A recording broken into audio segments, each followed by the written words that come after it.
C'est une histoire merveilleuse, c'est une épopée en réalité.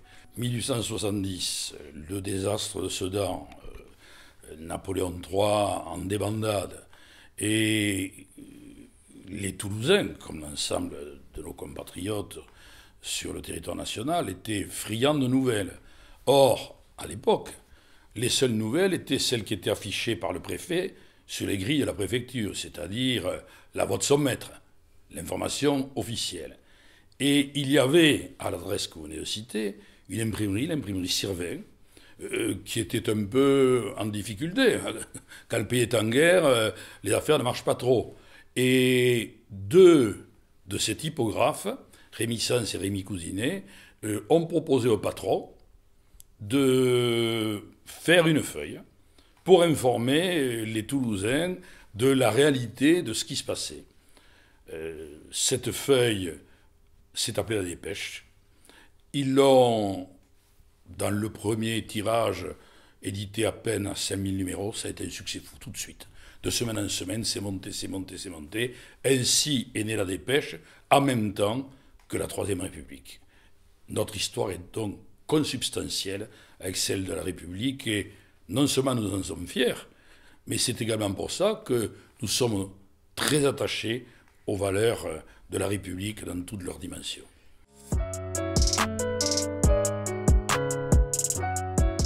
On dirait aujourd'hui que ça a été fait de briques et de broc. Donc l'idée, la fulgurance de l'action, et ils sortent cette feuille. C'était loin d'être parfait. Et puis les journaux n'existaient pratiquement pas. C'est parmi les tout premiers. Donc sachant et comprenant que la perfection était loin d'être atteinte, ils ont mis « Accueillez-nous, plus tard vous nous jugerez ».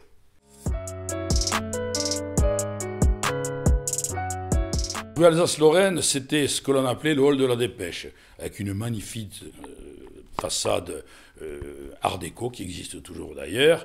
Le siège du journal était rue Bayard. Un immeuble magnifique. Hélas, quand on me pose la question quel est le plus grand regret de votre vie, chacun s'attend à ce que je parle de politique ou d'événements ainsi. Non, c'est la démolition de ce magnifique siège historique. C'est un malheur, ce ne serait plus possible aujourd'hui, et heureusement. Donc ils vont rue Bayard, ce journal prend de l'ampleur, les grandes plumes commencent à arriver, et ils ont là encore une deuxième idée géniale, ils font des éditions départementales.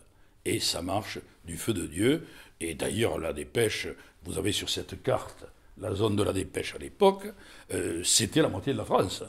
C'était la moitié de la France, parce que, certes, quand on arrivait à Guéret ou dans le Cantal, l'information n'était pas de dernière fraîcheur, mais de toute façon, il n'y avait que les journaux.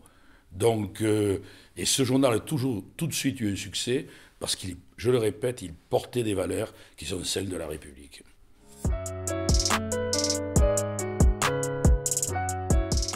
Clémenceau et Jean Jaurès ont été les grandes plumes de La Dépêche. Mais regardez derrière moi, Gambetta, Pelletan, Clémenceau, Jaurès, vous avez tous les grands de la Troisième République. La Dépêche avait toutes les grandes plumes du début du XXe siècle.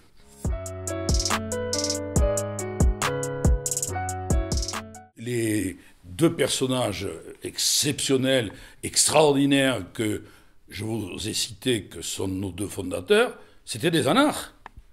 Et de belle facture. Donc, d'entrée de jeu, ils positionnent le journal comme ça. Et La Dépêche, à l'origine, c'est une coopérative ouvrière.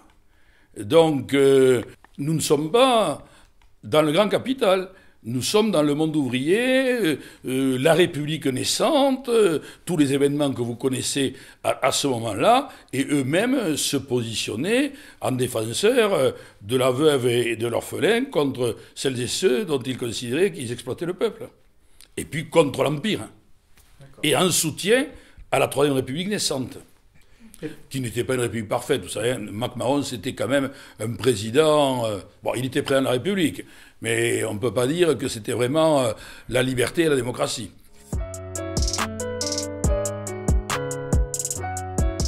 En 1939-1945, mon père Jean Maillet, Sarraut, sont déportés. Le frère de Sarraut, qui dirigeait la dépêche, est tué par la Gestapo.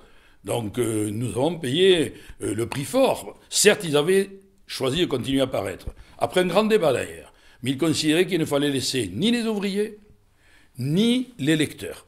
Ce choix leur a été reproché parfois, mais c'était le leur, il faut le respecter, et ils l'ont payé quand même au prix très fort.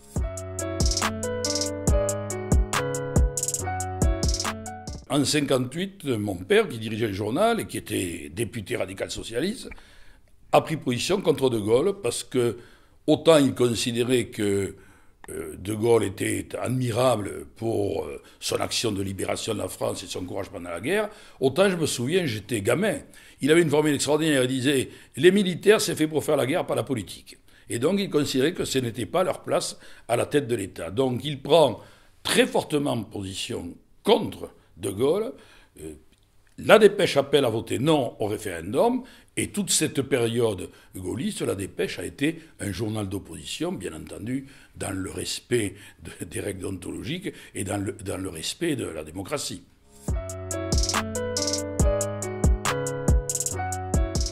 Mon père part le matin pour rendre visite à M. Sarraut à Prades, et en rentrant, il se tue au volant de sa voiture, du jour au lendemain, donc.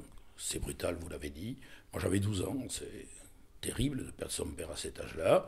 Et avec un courage admirable, ma mère, dans les jours qui viennent, prend le relais et s'installe à la tête de la Dépêche, alors que jamais elle n'avait été associée à la gestion du journal. À l'époque, c'était pas trop la tradition, pardon madame, d'associer les femmes aux affaires de l'entreprise et des hommes. Et elle a réussi à porter ce journal, à le développer de manière magnifique.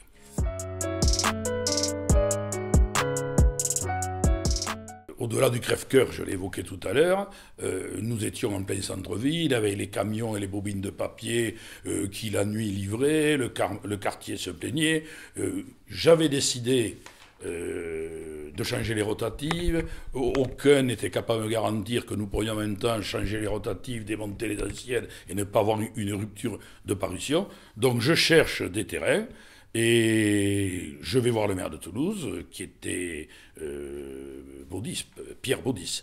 Avec son secrétaire général, nous visitons un certain nombre de lieux et nous tombons sur le Mirail. Alors, c'était pas comme aujourd'hui. Hein. De la fenêtre que vous voyez derrière vous, là, je voyais des vaches, des frisonnes pinois qui broutaient. C'était très agréable quand nous sommes arrivés. Et nous avons construit ce siège et ce site. Et nous sommes installés là dans les années 75.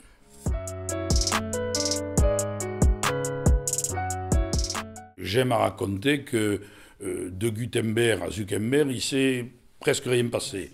En réalité, la véritable évolution, elle commence dans les années 70, où des technologies nouvelles apparaissent. Là, la presse commence à évoluer. Donc la Dépêche ici n'est déjà plus la Dépêche de la rue Bayard, ni dans la manière de la fabriquer, ni naturellement dans l'état d'esprit. Nous comprenons que les citoyens attendent autre chose de leur journal que simplement un papier, une photo, qu'ils veulent du service, qu'ils veulent se retrouver dans leur journal. J'ai fait plusieurs plans d'entreprise, dont celui-là, qui s'appelait, si ma mémoire est bonne, Demain toujours indépendant, parce que, justement, il fallait porter cette évolution. Nous passions de l'âge du plomb à un âge différent, et très différent même, donc il fallait mener des restructurations. Quelle est l'entreprise de presse ou même l'entreprise tout court qui, dans ces années-là, n'a pas commencé à évoluer, à rationaliser, à mutualiser et à mener un certain nombre de projets qui étaient possibles grâce aux nouvelles technologies.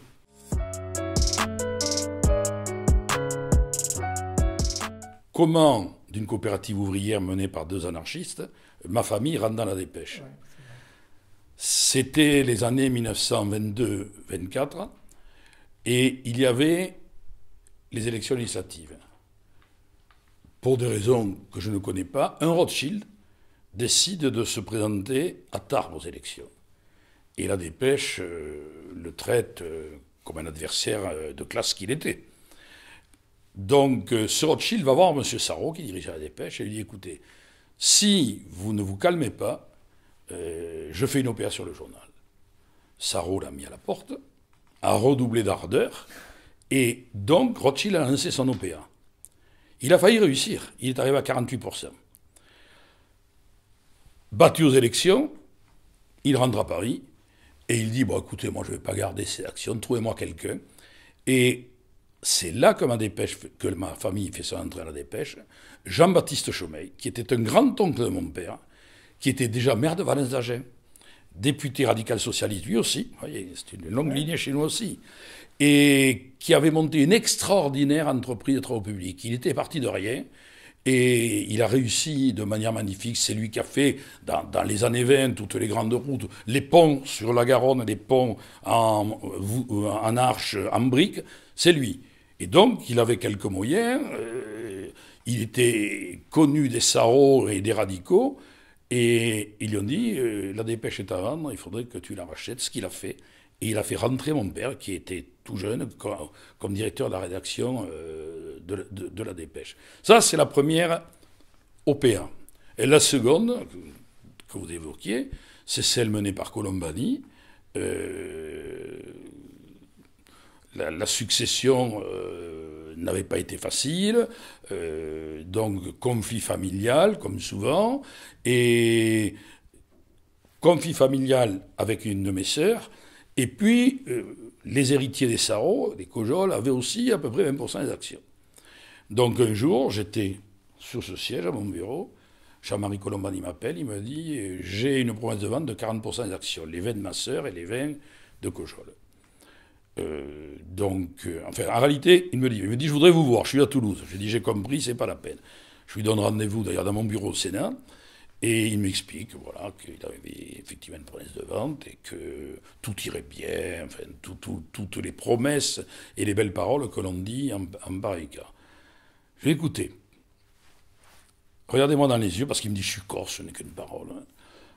On se reverra dans un mois, et on verra comment vous tenez parole. Et là, j'ai réfléchi, j'ai consulté à l'époque ma mère et toutes celles et tous ceux qui étaient aux manettes ici, et j'ai décidé de proposer au conseil d'administration, vous savez, nous avons une clause d'agrément à la presse, de refuser sa proposition. Mais cette clause d'agrément fait que vous êtes tenu de trouver un client au même prix.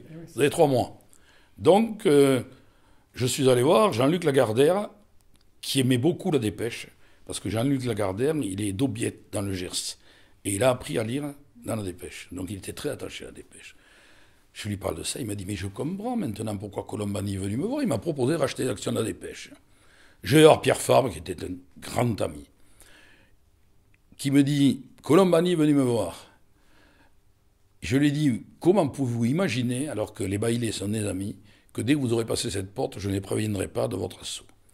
Donc, Jean-Luc Lagardère et Pierre Fabre ont accepté de rentrer dans la capitale, et j'ai donc pu constituer un tour de table et contrer l'offensive de Colombani et de Meng d'ailleurs, qui était là derrière. D'ailleurs, qu'il a reconnu quelques années après, il m'a invité à un petit déjeuner. Il m'a dit, vous nous avez foutu dehors à coups de pied aux fesses. Bon, c'est comme ça, voilà. Et du coup, ils sont tombés sur Midi Libre. Mais voilà, donc c'est aussi une de nos fiertés d'avoir toujours contré les opérations hostiles et que la Dépêche reste indépendante et que ma famille en soit la propriétaire.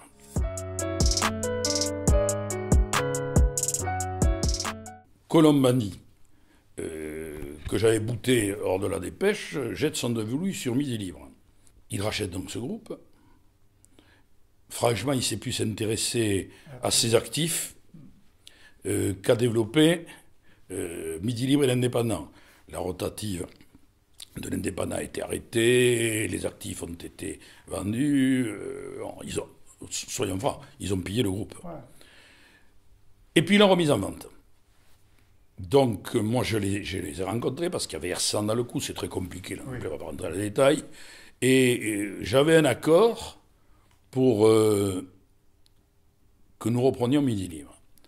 Je suis allé chercher Sud-Ouest parce que je considérais que devant le développement exponentiel, et on ne savait pas où on allait à l'époque, du numérique, il fallait que nous, les éditeurs, nous cessions nos guerres de frontières, qui historiquement ont duré plus d'un siècle quand même, et que nous arrivions à nous réunir pour être puissants face à ce que l'on n'appelait pas encore les GAFAM. Donc j'avais passé un accord avec Sud-Ouest que je suis allé chercher pour faire, c'était BTM, Bordeaux-Toulouse-Montpellier. Et là, nous sommes rentrés dans des discussions assez ahurissantes où je n'avais jamais les mêmes personnes de Bordeaux en face. Au bout d'1 an et demi, on n'avait toujours pas fait un business plan, un pacte de gouvernance, etc. Le monde était dirigé par Pierre Jeantet, l'ancien patron de Sud-Ouest, qui connaissait bien les gens de Sud-Ouest, donc il les faisait monter aux arbres sur la valorisation de Midi Libre dans des proportions incroyables. Donc à un moment, fort de tout ça, j'ai dit j'en ai marre, prenez-le sans moi, je ne fais pas. Et Sud-Ouest l'a racheté à un prix invraisemblable, a fini d'ailleurs de le piller, le peu qui restait, et puis devant les difficultés qu'ils avaient à l'époque, ils l'ont revendu, et c'est là que j'ai repris Midi Libre dans des conditions économiques très différentes de ce qu'avait fait Sud-Ouest, et que nous avons donc réussi maintenant à faire un groupe puissant. Je me souviens, quand nous sommes arrivés, j'ai réuni tout le personnel à l'Assemblée Générale dans le stock papier. Et ils étaient assez déstabilisés. On avait Bujon il y a que 7-8 ans, je ne vais pas préciser. On a eu Le Monde, on a eu Sud-Ouest, on change de propriétaire de patron tout le temps, c'est déstabilisant. Est-ce que vous resterez? J'avais écouté. Je peux vous faire la promesse que nous resterons. Et nous la tenons et nous la tiendrons. Et je vais vous en faire une seconde. Moi, je ne vous pillerai pas, parce qu'il n'y a plus rien à piller, c'est déjà fait. Et donc, nous avons, au fil des temps, c'est pas très vieux, ça a 6-7 ans, construit ce groupe occitan, puisque nous sommes très peu sur l'Aquitaine, un peu dans le secteur d'Agen. Nous avons construit ce groupe au-delà de nos différences de culture, au-delà de nos différences tout court. Il a fallu penser quelques plaies parce qu'on se battait, je vous le disais tout à l'heure, depuis 100 ans, mais ça marche bien, nous avons su mutualiser, nous avons su avancer. Bon, je suis assez content d'être à la tête de ce groupe.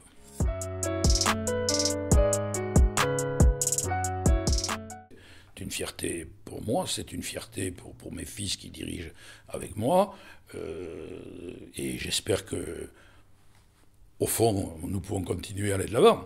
Vous l'avez vu, il n'y a pas si longtemps, nous venons de reprendre une télévision via Occitanie, que vous connaissez. Donc, nous essayons d'être parmi les groupes de presse innovants, modernes, combatifs, dans notre temps, auprès de nos lecteurs, auprès de nos annonceurs, et aussi passionnés par ce que nous faisons, et toujours, j'y reviens, respectueux des valeurs que sont les nôtres depuis le début.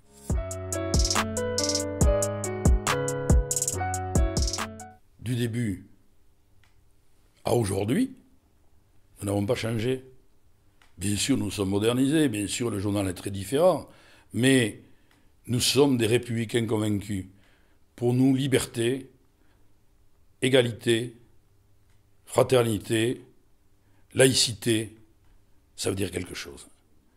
Et dans nos colonnes, nous souhaitons, dans le respect bien sûr de chacun, que ça se ressente en particulier dans nos éditoriaux, et je suis vigilant là-dessus.